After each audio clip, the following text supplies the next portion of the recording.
đọc được ra từ Kiều ấy thì mình thấy rằng là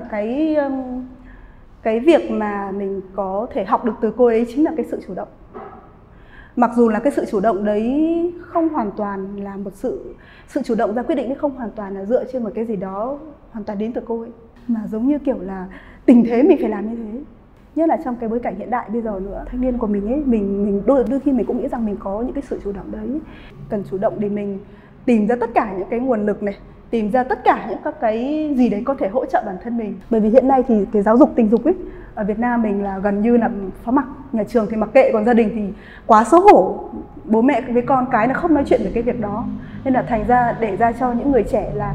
phải tự mày mò thôi. Thì cái sự tự mày mò đấy là một điều tốt, cái sự mà tự tìm hiểu đấy là một điều tốt, nhưng mà cần phải kiểm tra hơn nữa trong cái việc là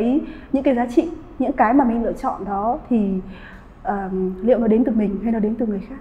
Mặc dù mình biết là mình là người ra quyết định đấy, nhưng cái quyết định đấy mình, nhất là khi mà mình đánh giá bản thân mình, thì mình phải xem rằng là cái hệ quy chiếu đấy, cái đánh giá đấy nó có thực sự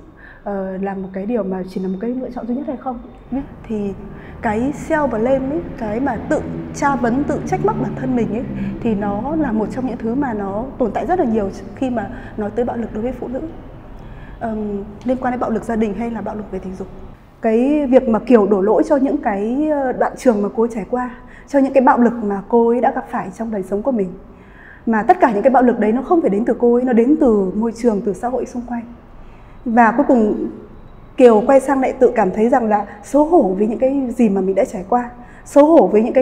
những cái gì nó để lại trên cơ thể của mình, và mình không còn trong trắng, không còn xứng đáng nữa.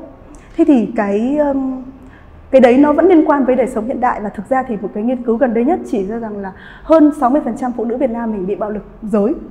ở trong rất nhiều hình thức khác nhau. Và những cái nghiên cứu ấy đều nói rằng là một trong những lý do mà không có tố cáo, không có chia sẻ, không có tiết lộ cái việc mà mình bạo lực đấy thì là do mình đổ lỗi cho bản thân mình xấu hổ. Đấy, thế thì cái xấu hổ đó đến từ đâu? Thì tôi rất là mong là khi là người trẻ chúng ta, các bạn trẻ, khi mà chúng ta gặp những câu chuyện như thế hoặc là những cái chuyện đó mà trải qua với mình, thì mình hãy xem mình sẽ đừng để cho mình trở thành nạn nhân của những cái hệ quy chiếu đấy, những cái hệ tư tưởng đấy, và để có thể là thứ nhất là hành hạ bản thân mình, hai nữa là hành hạ người khác. Bởi vì có rất nhiều cách để có thể nhìn cái vấn đề đấy. Ví dụ như là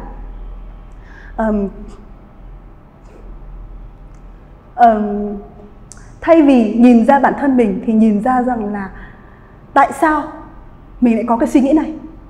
tại sao mình lại cho rằng là mình bẩn, tại sao cho là mình không xứng đáng, tại sao luôn luôn cái chuyện đấy luôn luôn là mình mà không phải là người khác. Và khi mà chúng ta nhận ra bản thân mình đang bị đổ lỗi cho một người khác, bởi vì thực ra thì những cái vấn đề bạo lực của chúng ta ấy, xảy ra xã hội Việt Nam mình thì nó cũng còn liên quan đến việc cả chúng ta phản ứng thế nào nữa. Thì khi mà chúng ta quyết định là đưa ra một cái lời nhận xét như thế, hoặc là nhìn nhận một vấn đề như thế, thì ta cũng cố gắng để nhìn lui lại một chút là liệu ta đang có những cái phản ứng của chúng ta như thế nó có hàm chứa những cái định kiến về giới hay không. Chúng ta phải tránh được cái việc mà đổ lỗi bản thân mình. Điều đấy không có nghĩa là ta đi đổ lỗi người khác, mà chỉ có điều là ta phải tỉnh táo để ta nhìn ra được là cái bạo lực đấy nó đến từ ở góc độ cá nhân như thế nào, mà đồng thời là đến từ góc độ hệ thống như thế nào,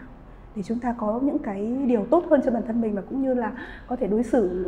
nó công bằng, nó nhân đạo hơn đối với những cái người mà đang chịu đựng cái điều đấy. Nhưng mà nếu mà nhìn kỹ hơn thì mọi người sẽ nhìn thấy cô này có phải mỗi là nạn nhân của nam giới đâu, cô ấy là nạn nhân của tất cả những cái người khác nhau trong xã hội, mà trong một cái hệ thống mà trong cái đó nam giới là thống trị. Nên kể cả khi cô có chủ động chăng nữa thì cô vẫn là một cái nạn nhân của một cái sự mà bạo lực về giới ở trong đấy.